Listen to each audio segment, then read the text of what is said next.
को न छिन्नन्ति, काट नहीं सकते।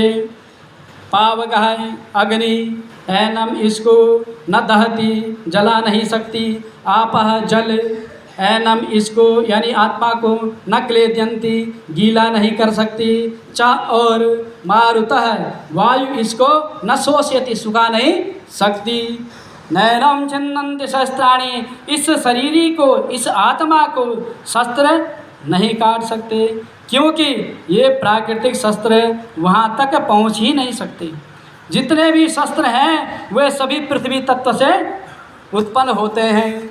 यह पृथ्वी तत्व इस शरीर में किसी तरह का कोई विकार नहीं पैदा कर सकता। इतना ही नहीं, पृथ्वी तत्व इस शरीर, इस आत्मा तक पहुँच ही नहीं सकता, फिर विकृति करने की बात तो दूर ही है। नैनम दहति पावक है, अग्नि इस शरीर को, क्या इस आत्मा को जला नहीं सकती है, क्योंकि अग्नि वहाँ तक पहुँच ही नहीं सकती।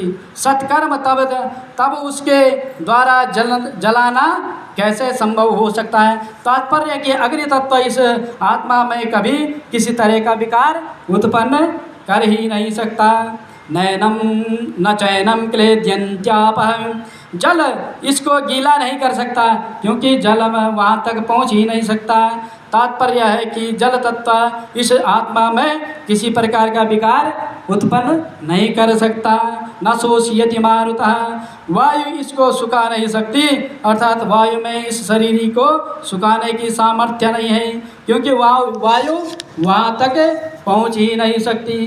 तात्पर्य है कि वायु तत्व इस शरीर में किसी तरह की विकृति पैदा नहीं कर सकता।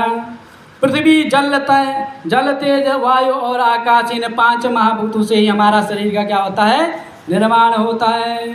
क्षिति जल पावक गगन समीरा, पंच रचित अति अधम शरीरा, ये 5 महाभूत कहलाते हैं। भगवान ने इनमें से 4 ही महाभूतों की क्या कही है, बात कही है कि ये पृथ्वी, जल, तेज, वायु इस शरीर में किसी तरह की विकृति नहीं